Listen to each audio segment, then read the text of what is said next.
जटाटवी गलज्जलप्रवाहपावितस्थले गलेवलम्ब्य लम्बिताम्बुजङ्गतुङ्गमालिकाम् डमड्डमड्डमड्डमन्निनादवड्डमरवयम् चकार चण्डताण्डवं धनोतु न शिव शिवम् जटाकटाः सम्भ्रमभ्रमन्निलिम्प निर्जरी विलोलवीचिवल्लरी विराजमानमूर्धनि ढगड्ढगड्ढगज्ज्वलललाटपट्टपावके किशोरचन्द्रशेखरे रति प्रतिक्षणं मम धराधरेन्द्रनन्दिनी विलासबन्धुबन्धुर स्फुरदिग्रन्थसन्तति प्रमोदमानमानसे कृपाकटाक्षधोरणी निरुद्ध दुर्धरापदि क्वचित् दिगम्बरे मनोविनोदमेतु वस्तुनि जटाभुजङ्गपिङ्गल स्फुरत्फणामणि प्रभा कदम्ब कुङ्कुमद्रव प्रलिप्त दिग्वधूमुखे मदान्ध सिन्धुरस्फुरत्तगुत्तरीय मेधुरे मनोविनोदं बद्भुतं बिभर्तु भूतभर्तरि सहस्रलोचन प्रवृत्त शेषलेखशेखर प्रसूनधूलिधोरणी विधूसराङ्घ्रिपीठभू भुजङ्गराजमालया निबद्धजाटजूटक श्रियै चिराय जायतां चकोरबन्धुशेखर ललाटचत्वरज्वलद्धनञ्जय स्फुलिङ्गभानिपीतपञ्चसायकं नमन्निलिम्पनायकं सुधामयूखलेखया विराजमानशेखरं महाकपालि सम्पदे शिरोजटालमस्तु न करालफालपट्टिकाधगद्धगज्जहज्जवल्धनञ्जयाधरीकृत प्रचण्ड पञ्चसायके धराधरेन्द्रनन्दिनी कुचाग्रचित्रपत्रक प्रकल्पनैकशिल्पिनी त्रिलोचने मतिर्मम नवीन मेघमण्डली निरुद्ध दुर्धर स्फुरत् कुहूनिशीथिनी तमा प्रबन्ध बन्धुकन्धर निलिम्प निर्झरीधरस्तनोतु कृत्ति सिन्धुर कलानिदान बन्धुर श्रियं जगद्धुरन्धर प्रफुल्ल नील पंकज प्रपंच कालिम प्रभाविलं विकण्ठकन्दली रुचि प्रबद्ध कंधरं स्मरचिदं पुरचिदं महच्चिदं मखच्चिदं गजच्चिदान्धकच्चिदं तमन्धकच्चिदं भजे अगर्ग सर्व मंगलाकलाकदम्ब मंजरी रसप्रवाह माधुरी विजृम्भणा मधुरतं स्मरान्तकं पुरान्तकं भवान्तकं मखान्तकं गजान्तकान्तकान्तकं तमन्तकान्तकं भजे जय जय दत्तव्रे भ्रमद्भुजङ्गमशस दिनिर्गमत्क्रमस्फुरत् करालफालः व्यवत् धिमित्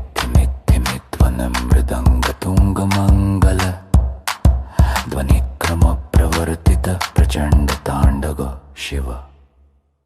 दृश्यते चित्रतल्पयोर्भुजङ्गमौक्तिकस्रजोर्गरिष्ठरत्नलोष्ट्रयो सुहृद्विपक्षपक्षयो तृष्णारविन्द चक्षुषो प्रजामहि महेन्द्रियो समं प्रवर्तयन् मनः कदा सदा शिवं भजे कदा निलिम्प निर्झरी निकुञ्जकोटरे वसन् विमुक्त दुर्मति सदा शिरस्थमं जलिं वहन् विमुक्तलोललोचनो ललाटफाललग्नक शिवेति मन्त्रमुच्चरन् सदा सुखी भवाम्यहम् इमं हि नित्यमेव मुक्तमुत्तमोत्तमं स्तवम्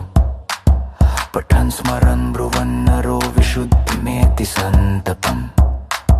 हरे गुरौ सुभक्तिमाशु याति नान्यथा गतिम् विमोहनं हि देहिनां शिशाकरस्य चिन्तनम्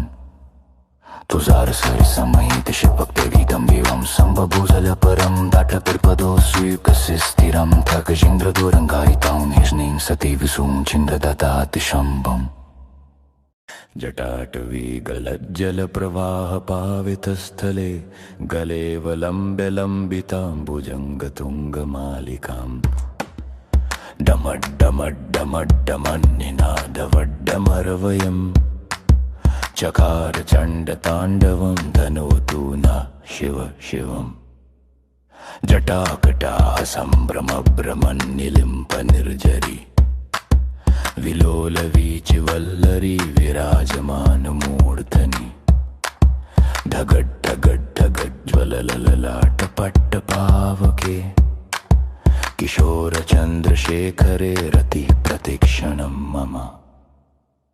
धराधरेन्द्रनन्दिनी विलासबन्धुबन्धुर स्फुरदिग्रन्थसन्तति प्रमोदमानमानसे कृपाकटाक्षधोरणी निरुद्ध दुर्धरापदि क्वचित् दिगम्बरे मनोविनोदमेतु वस्तुनि जटाभुजंग पिंगल स्फुरत् फणामणि प्रभा कदंब कुंकुम द्रव प्रलिप्त दिग्वधू मुखे मदान्ध सिंधुर स्फुरत् पगुत्तरीय मेधुरे मनो विनोदं बद्भुतं बिभर्तु भूत भर्तरि सहस्रलोचन प्रवृत्त शेषलेख शेखर प्रसून धूलि धोरणी विधूसरांग्रिपीठभू भुजंग राजमाल्या निबद्ध जाट जूटक श्रियै चिराय जायतां चकोर बंधुशेखर ललाट चत्वर ज्वल धनंजय स्फुलिंग भानि पीत पंचसायकं नमन्निलिम्पनायकं सुधामयूखलेखया विराजमान शेखरं महाकपालि संपदे शिरोजटालमस्तु न कराल फाल पट्टिकाद गद्द गज्ज हज्ज वल्धनंजयाधरी कृत प्रचंड पंचसायके धराधरेन्द्र नंदिनी कुचाग्र चित्र पत्रक प्रकल्पनैक शिल्पिनी त्रिलोचने मतिर्मम नवीन मेघ मंडली निरुद्ध दुर्धर स्फुरत् कुहूनिशीथिनी तमा प्रबंध बंधुकंधर निलिम्प निर्झरीधरस्तनोतु कृत्ति सिंधुर कलानिदान बंधुर श्रियं जगद्धुरंधर प्रफुल्ल नील पंकज प्रपंच कालिमा प्रभा विलंबिकंठ कंदली रुचि प्रबद्ध कंधरं स्मरचिदं पुरचिदं महच्चिदं मखच्चिदं गजच्चिदांत कच्चिदं तमंत कच्चिदं भजे अगर्ग सर्म मंगला कला कदंब मंजरी रस प्रवाह माधुरी विजृंभणा मधुरतं स्मरांतकं पुरांतकं भवांतकं मखांतकं गजांतकांतकांतकं तमंतकांतकं भजे जय जय दत्त ब्रह्म ब्रह्मत् भुजंगमशस दिनिर्गमत् क्रमस्फुरत् कराल फालः व्यवत् धिमित् धिमित् धिमित्वनं मृदंग तुंग मंगल ध्वनिक्रम प्रवर्तित प्रचंड तांडव शिव दृश्यदे चित्रतल्पयोर्भुजंग मौक्तिकस्रजोर् गरिष्ठ रत्नलोष्ट्रियो सुहृद्दि पक्ष पक्षयो तृष्णारविंद चक्षुषो प्रजामहि महेन्द्रियो समं प्रवर्तयन् मनः कदा सदा शिवं भजे कदा निलिम्प निर्झरी निकुंज कोटरे वसन् विमुक्त दुर्मति सदा शिरस्थमञ्जलिं वहन् विमुक्त लोल लोचनो ललाटफाल लग्न शिवेति मन्त्रमुच्चरन् सदा सुखी भवाम्यहम् इमं हि नित्यमेव मुक्तमुत्तमोत्तमं स्तवम्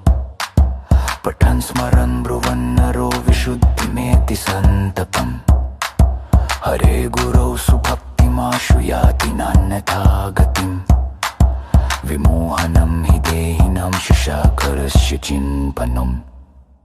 तुषार सरिसमहित शिवभक्तिगीतं देवं सम्बभूजल परं दाटपिर्पदो स्वीकस्य स्थिरं थकजिन्द्रदूरङ्गायितां हिष्णीं सति विसूं छिन्ददतातिशम्बम् जटाटवी गलज्जल प्रवाह पावितस्थले गले वलम्ब्य लम्बिताम्बुजङ्गतुङ्गमालिकाम् डमड्डमड्डमड्डमन्निनादवड्डमरवयम् चकार चण्डताण्डवं धनोतु न शिव शिवम् जटाकटाः सम्भ्रमभ्रमन्निलिम्प निर्झरी विलोल वीचि वल्लरी विराजमान मूर्धनि ढगड् ढगड् ढगड् ज्वलललाट पट्ट पावके किशोर चंद्रशेखरे रति प्रतिक्षणं मम धराधरेन्द्र नंदिनी विलास बंधु बंधुर स्फुरति ग्रंथ संतति प्रमोदमान मानसे कृपा कटाक्ष धोरणी निरुद्ध दुर्धरापदि क्वचित् दिगंबरे मनो विनोद मेतु वस्तुनि जटाभुजंग पिंगल स्फुरत् फणामणि प्रभा कदंब कुंकुम द्रव प्रलिप्त दिग्वधू मुखे मदान्ध सिंधुर स्फुरत् पगुत्तरीय मेधुरे मनो विनोदं बद्भुतं बिभर्तु भूत भर्तरि सहस्रलोचन प्रवृत्त शेषलेख शेखर प्रसून धूलि धोरणी विधूसरांग्रिपीठभू भुजंग राजमाल्या निबद्ध जाट जूटक श्रियै चिराय जायतां चकोर बंधुशेखर ललाट चत्वर ज्वल धनंजय स्फुलिंग भानि पीत पंचसायकं नमन्निलिम्पनायकं सुधामयूखलेखया विराजमान शेखरं महाकपालि संपदे शिरोजटालमस्तु न कराल फाल पट्टिकाद गद्द गज्ज हज्ज वल्धनंजयाधरी कृत प्रचंड पंचसायके धराधरेन्द्र नंदिनी कुचाग्र चित्र पत्रक प्रकल्पनैक शिल्पिनी त्रिलोचने मतिर्मम नवीन मेघ मंडली निरुद्ध दुर्धर स्फुरत् कुहूनिशीथिनी तमा प्रबंध बंधुकंधर निलिम्पनिर्झरीधरस्तनोतु कृत्तिसिन्धुरा कलानिदानबन्धुरः श्रियं जगद्धुरन्धरा प्रफुल्लनीलपङ्कज प्रपञ्चकालिमप्रभाविलं विकण्ठकन्दलीरुचिप्रबद्धकन्धरं स्मरच्छिदं पुरच्छिदं महच्छिदं मखच्छिदं गजच्छिदान्तकच्छिदं तमन्तकच्छिदं भजे अगर्गसर्वमङ्गलाकलाकदम्बमञ्जरी रसप्रवाहमाधुरी विजृम्भणा मधुरतं स्मरान्तकं पुरान्तकं भवान्तकं मखान्तकं गजान्तकान्तकान्तकं तमन्तकान्तकं भजे जय जयतत्तविभ्रमभ्रमद्भुजङ्गमशस विनिर्गमत्क्रमस्फुरत्करालफालः व्यवात् धिमिद्धिमिद्धिमिध्वनं मृदङ्गतुङ्गमङ्गल ध्वनिक्रमप्रवर्तित प्रचण्डताण्डव शिव दृश्यते चित्रतल्पयोर्भुजङ्गमौक्तिकस्रजोर्गरिष्ठरत्नलोष्ट्रियो सुहृद्विपक्षपक्षयो तृष्णारविन्दचक्षुषो प्रजामहि महेन्द्रियो समं प्रवर्तयन् मनः कदा सदा शिवं भजे कदा निलिम्पनिर्झरी निकुञ्जकोटरे वसन् विमुक्तदुर्मति सदा शिरस्थमञ्जलिं वहन् विमुक्तलोललोचनो ललाटफाललग्नकशिवेति मन्त्रमुच्चरन् सदा सुखी भवाम्यहम् इमं हि नित्यमेव मुक्तमुत्तमुत्तमं स्तवम् पठन् स्मरन् ब्रुवन् नरो विशुद्धिमेति सन्ततम् हरे गुरौ सुभक्तिमाशु याति नान्यथा गतिम् विमोहनं हि देहिनां शिशाकरस्य चिन्तनम्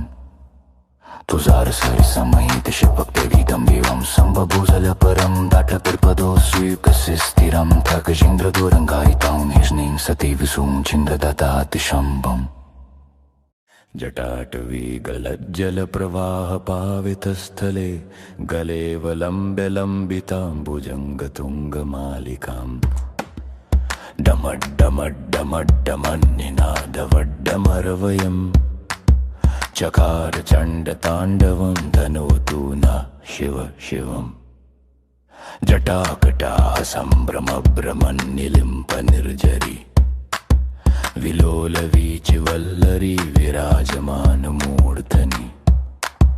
ढगड्ढगड्ढगज्ज्वलललाटपट्टपावके किशोरचन्द्रशेखरे रतिः प्रतिक्षणं मम धराधरेन्द्रनन्दिनी विलासबन्धुबन्धुर स्फुरदिगन्तसन्तति प्रमोदमानमानसे कृपाकटाक्षधोरणी निरुद्धदुर्धरापदि क्वचित् दिगम्बरे मनोविनोदमेतु वस्तुनि जटाभुजङ्गपिङ्गलस्फुरत्फणामणिप्रभा कदम्बकुङ्कुमद्रवप्रलिप्तदिग्वधूमुखे मदान्दसिन्धुरस्फुरत्तगुत्तरीयमेधुरे मनोविनोदं बद्भुतं बिभर्तु भूतभर्तरि सहस्रलोचन प्रवृत्तशेषलेखशेखर प्रसून्यधूलिधोरणी विधूसराङ्घ्रिपीठभू भुजङ्गराजमालया निबद्धजाटजूटक श्रियै चिराय जायतां चकोरबन्धुशेखर ललाटचत्वरज्वलद्धनञ्जय स्फुलिङ्गभानिपीतपञ्चसायकं नमन्निलिम्पनायकं सुधामयूखलेखया विराजमानशेखरं महाकपालिसम्पदे शिरोजटालमस्तु न करालफालपट्टिकादगद्दगज्जहज्जवल्धनञ्जयाधरीकृत प्रचण्डपञ्चसायके धराधरेन्द्रनन्दिनी कुचाग्रचित्रपत्रक प्रकल्पनैकशिल्पिनी त्रिलोचने मतिर्मम नवीनमेघमण्डली निरुद्धदुर्धरस्फुरत् कुहूनिशीथिनीतमा प्रबन्धबन्धुकन्धर निलिम्पनिर्झरीधरस्तनोतु कृत्तिसिन्धुरा कलानिदानबन्धुरः श्रियं जगद्धुरन्धरा प्रफुल्लनीलपङ्कज प्रपञ्चकालिमप्रभाविलं विकण्ठकन्दलीरुचिप्रबद्धकन्धरं स्मरच्छिदं पुरच्छिदं महच्छिदं मखच्छिदं गजच्छिदान्तकच्छिदं तमन्तकच्छिदं भजे अगर्गसर्वमङ्गलाकलाकदम्बमञ्जरी रसप्रवाहमाधुरी विजृम्भणा मधुरतं स्मरान्तकं पुरान्तकं भवान्तकं मखान्तकं गजान्तकान्तकान्तकं तमन्तकान्तकं भजे जय जयतत्तविभ्रमभ्रमद्भुजङ्गमशस विनिर्गमत्क्रमस्फुरत्करालफालः व्यवात् धिमिद्धिमिद्धिमिध्वनं मृदङ्गतुङ्गमङ्गल ध्वनिक्रमप्रवर्तित प्रचण्डताण्डव शिव दृश्यते चित्रतल्पयोर्भुजङ्गमौक्तिकस्रजोर्गरिष्ठरत्नलोष्ट्रियो सुहृद्विपक्षपक्षयो तृष्णारविन्दचक्षुषो प्रजामहि महेन्द्रियो समं प्रवर्तयन्मनः कदा सदा शिवं भजे। कदा निलिम्पनिर्झरी निकुञ्जकोटरे वसन् विमुक्तदुर्मति सदा शिरस्थमञ्जलिं वहन् विमुक्तलोललोचनो ललाटफाललग्नकशिवेति मन्त्रमुच्चरन् सदा सुखी भवाम्यहम्। इमं हि नित्यमेवमुक्तमुत्तमुत्तमोत्तमं स्तवम् पठन् स्मरन् ब्रुवन् नरो विशुद्धिमेति सन्ततम्। हरे गुरौ सुभक्तिमाशु याति नान्यथा गतिम्। विमोहनं हि देहिनां शुशाकरस्य चिन्तनम्। तुषारसरिसमहितशिवभक्तिगीतं विवं सम्बभूजलपरं दाटपिर्पदो स्वीकस्य स्थिरं थकजिन्द्रदूरङ्गायितां हिष्णीं सति विसुं छिन्ददतातिशम्बम्। जटाटवी गलज्जलप्रवाहपावितस्थले गलेवलम्ब्य लम्बिताम्बुजङ्गतुङ्गमालिकाम्। डमड्डमड्डमड्डमन्निनादवड्डमरवयम् चकार चण्डताण्डवं धनोतु न शिव शिवम्। जटाकटाः सम्भ्रमभ्रमन्निलिम्पनिर्झरी विलोलवीचिवल्लरी विराजमानमूर्धनि।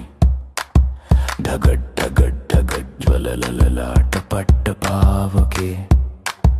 किशोरचन्द्रशेखरे रति प्रतिक्षणं मम। धराधरेन्द्रनन्दिनी विलास बन्धु बन्धुर स्फुरदिग्रन्थसन्तति प्रमोदमान मानसे कृपाकटाक्ष धोरणी निरुद्ध दुर्धरापदि क्वचित् दिगम्बरे मनो विनोद मेतु वस्तुनि। जटाभुजङ्ग पिङ्गल स्फुरत् प्रणामनि प्रभा कदम्ब कुङ्कुम्भ द्रव प्रलिप्त दिग्वधू मुखे मदान्ध सिन्धुर स्फुरत् उत्तरीय मेधुरे मनो विनोदं बद्भुतं बिभर्तु भूत भर्तरि। सहस्रलोचन प्रवृत्त शेषलेख शेखर प्रसूनधूलिधोरणी विधूसराङ्घ्रिपीठभू भुजङ्गराजमाल्या निबद्धजाटजूटक। श्रियै चिराय जायतां चकोरबन्धुशेखर। ललाटचत्वरज्वलद्धनञ्जय स्फुलिङ्गभानिपीतपञ्चसायकं नमन्निलिम्पनायकं सुधामयूखलेखया विराजमानशेखरं। महाकपालि सम्पदे शिरोजटालमस्तु न करालफालपट्टिकादगद्दगज्जहज्जवर्धनञ्जयाधरी कृत प्रचण्ड पञ्चसायके धराधरेन्द्रनन्दिनी कुचाग्रचित्रपत्रक प्रकल्पनैकशिल्पिनी त्रिलोचने मतिर्मम। नवीन मेघमण्डली निरुद्ध दुर्धर स्फुरत्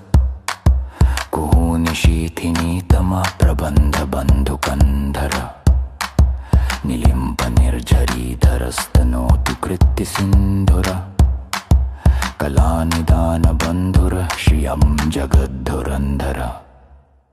प्रफुल्लनीलपङ्कज प्रपञ्चकालिम प्रभाविलम्बिकण्ठकन्दली रुचिप्रबद्धकन्धरं स्मरच्छिदं पुरच्छिदं महच्छिदं मखच्छिदं गजच्छिदान्तकच्छिदं तमन्तकच्छिदं भजे। अगर्गसर्वमङ्गलाकलाकदम्ब मञ्जरी रसप्रवाह माधुरी विजृम्भना मधुरतं स्मरान्तकं पुरान्तकं भवान्तकं मखान्तकं गजान्तकान्तकान्तकं तमन्तकान्तकं भजे। जय जय दत्तविप्रम भ्रमद्भुजङ्गमशस विनिर्गमत्क्रमस्फुरत् करालफालः व्यवत्। धिमिद्धिमिद्धिमिध्वनं मृदङ्गतुङ्गमङ्गल ध्वनिक्रमप्रवर्तित प्रचण्डताण्डव शिव। दृश्यते चित्रतल्पयोर्भुजङ्गमौक्तिकस्रजोर्गरिष्ठरत्नलोष्ट्रियो सुहृद्विपक्षपक्षयो तृष्णारविन्दचक्षुषो प्रजामहि महेन्द्रियो समं प्रवर्तयन्मनः कदा सदा शिवं भजे। कदा निलिम्पनिर्झरी निकुञ्जकोटरे वसन् विमुक्तदुर्मति सदा शिरस्थमञ्जलिं वहन् विमुक्तलोललोचनो ललाटफाललग्नकशिवेति मन्त्रमुच्चरन् सदा सुखी भवाम्यहम्। इमं हि नित्यमेवमुक्तमुत्तमोत्तमं स्तवम् पठन् स्मरन् ब्रुवन् नरो विशुद्धिमेति सन्ततम्। हरे गुरौ सुभक्तिमाशु याति नान्यथा गतिम्। विमोहनं हि देहिनां शुशाकरस्य चिन्तनम्। तुषारसरिसमहितशिवभक्तिगीतं विवं सम्बभूजलपरं दाटपिर्पदो स्वीकस्य स्थिरं थकजिन्द्रदूरङ्गायितां हिष्णीं सति विसुं छिन्ददतातिशम्बम्। जटाटवी गलज्जलप्रवाहपावितस्थले गलेवलम्ब्य लम्बिताम्बुजङ्गतुङ्गमालिकाम्। डमड्डमड्डमड्डमन्निनादवड्डमरवयम् चकार चण्डताण्डवं धनोतु न शिव शिवम् जटाकटा सम्भ्रमभ्रमन्निलिम्पनिर्झरी विलोलवीचिवल्लरी विराजमानमूर्धनि ढगड्ढगड्ढगज्ज्वलललाटपट्टपावके किशोरचन्द्रशेखरे रतिः प्रतिक्षणं मम धराधरेन्द्रनन्दिनी विलासबन्धुबन्धुर स्फुरदिगन्तसन्तति प्रमोदमानमानसे कृपाकटाक्षधोरणी निरुद्ध दुर्धरापदि क्वचित् दिगम्बरे मनोविनोदमेतु वस्तुनि जटाभुजङ्गपिङ्गलस्फुरत्फणामणि प्रभा कदम्ब कुङ्कुमद्रव प्रलिप्त दिग्वधूमुखे मदान्दसिन्धुरस्फुरत्तगुत्तरीय मेधुरे मनोविनोदं बद्भुतं बिभर्तु भूतभर्तरि सहस्रलोचन प्रवृत्त शेषलेखशेखर प्रसूनधूलिधोरणी विधूसराङ्घ्रिपीठभू भुजङ्गराजमालया निबद्धजाटजूटक श्रियै चिराय जायतां चकोरबन्धुशेखर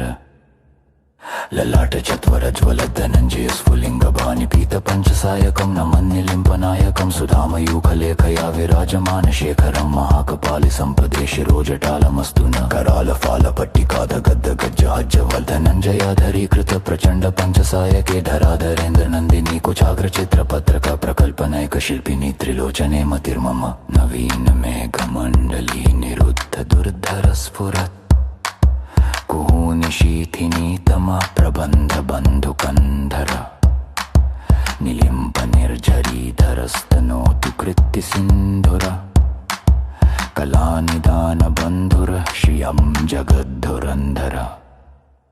प्रफुल्लनीलपङ्कज प्रपञ्चकालिमा प्रभाविलम्बिकण्ठकन्दली रुचिप्रबद्धकन्धरं स्मरच्छिदं पुरच्छिदं महच्छिदं मखच्छिदं गजच्छिदान्तकच्छिदं तमन्तकच्छिदं भजे अगर्गसर्वमङ्गलाकलाकदम्बमञ्जरी रसप्रवाह माधुरी विजृम्भणा मधुरतं स्मरान्तकं पुरान्तकं भवान्तकं मखान्तकं गजान्तकान्तकान्तकं तमन्तकान्तकं भजे जय जयदत्तविभ्रमभ्रमद्भुजङ्गमशस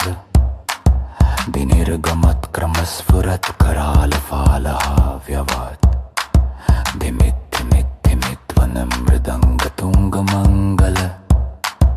ध्वनिक्रमप्रवर्तित प्रचण्डताण्डव शिव दृश्यते चित्रतल्पयोर्भुजङ्गमौक्तिकस्रजोर्गरिष्ठरत्नलोष्ट्रियो सुहृद्विपक्षपक्षयो तृष्णारविन्दचक्षुषो प्रजामहि महेन्द्रियो समं प्रवर्तयन् मनः कदा सदा शिवं भजे कदा निलिम्पनिर्झरी निकुञ्जकोटरे वसन् विमुक्तदुर्मति सदा शिरस्थमञ्जलिं वहन् विमुक्तलोललोचनो ललाटफाललग्नकशिवेति मन्त्रमुच्चरन् सदा सुखी भवाम्यहम् इमं हि नित्यमेव मुक्तमुत्तमुत्तमं स्तवम् पठन् स्मरन् ब्रुवन्नरो विशुद्धिमेति सन्ततम् हरे गुरौ सुभक्तिमाशु याति नान्यथा गतिम् विमोहनं हि देहिनां शिशाकरस्य चिन्तनम् तुषारसरिसमहितशिवभक्तिगीतं दिवं सम्बभूजलपरं दाटतिर्पदो स्वीकस्य स्थिरं थकजिन्द्रदूरङ्गायितां निष्णीं सति विसुं छिन्दददातिशम्बम् जटाटवीगलज्जलप्रवाहपावितस्थले गलेवलम्ब्यलम्बिताम्बुजङ्गतुङ्गमालिकाम् डमड्डमड्डमड्डमन्निनादवड्डमरवयम् चकार चण्डताण्डवं धनोतु न शिव शिवम् जटाकटा सम्भ्रमभ्रमन्निलिम्पनिर्झरी विलोलवीचिवल्लरी विराजमानमूर्धनि ढगड्ढगड्ढगज्ज्वलललाटपट्टपावके किशोरचन्द्रशेखरे रतिः प्रतिक्षणं मम धराधरेन्द्रनन्दिनी विलासबन्धुबन्धुर स्फुरदिगन्तसन्तति प्रमोदमानमानसे कृपाकटाक्षधोरणी निरुद्ध दुर्धरापदि क्वचित् दिगम्बरे मनोविनोदमेतु वस्तुनि जटाभुजङ्गपिङ्गलस्फुरत्फणामणि प्रभा कदम्ब कुङ्कुमद्रव प्रलिप्त दिग्वधूमुखे मदान्दसिन्धुरस्फुरत्तगुत्तरीय मेधुरे मनोविनोदं बद्भुतं बिभर्तु भूतभर्तरि सहस्रलोचन प्रवृत्त शेषलेखशेखर प्रसूनधूलिधोरणी विधूसराङ्घ्रिपीठभू भुजङ्गराजमाल्या निबद्धजाटजूटक श्रियै चिराय जायतां चकोरबन्धुशेखर ललाट चत्वरज्वल धनञ्जय स्फुलिङ्गभानि पीतपञ्चसायकं नमन्निलिम्पनायकं सुधामयूखलेखया विराजमान शेखरं महाकपालि सम्पदे शिरोजटालमस्तु न करालफालपट्टिकाद गद्द गज्जाज्जवर्धनञ्जयाधरीकृत प्रचण्ड पञ्चसायके धराधरेन्द्र नन्दिनी कुचाग्रचित्रपत्रक प्रकल्पनैक शिल्पिनी त्रिलोचने मतिर्मम नवीन मेघमण्डली निरुद्ध दुर्धर स्फुरत् कुहूनिशीथिनीतमा प्रबन्ध बन्धुकन्धर निलिम्प निर्झरीधरस्तनोतु कृत्ति सिन्धुर कलानिदान बन्धुर श्रियं जगद्धुरन्धर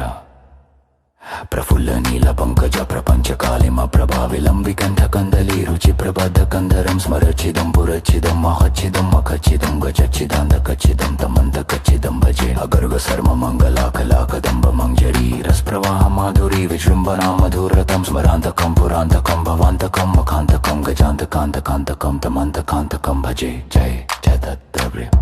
भ्रमद्भुजङ्गमशस विनिर्गमत्क्रमस्फुरत् करालफालः व्यवत् धिमित् ध्वनिक्रमप्रवर्तित प्रचण्डताण्डव शिव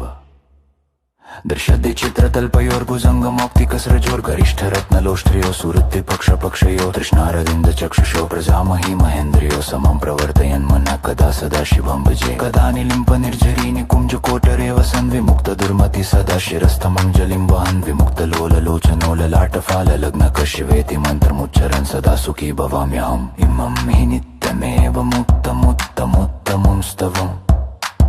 पठन् स्मरन् ब्रुवन्नरो विशुद्धिमेति सन्ततम् हरे गुरौ सुभक्तिमाशु याति नान्यथा गतिम् विमोहनं हि देहिनां शुशाकरस्य चिन्तनम् तुषारसरिसमहित शिवभक्तिगीतं दिवं सम्बभूजलपरं दाटतिर्पदो स्वीकस्य स्थिरं खगजेन्द्रदूरङ्गायितां हिष्णीं सती विसूं छिन्दददाति शम्भम्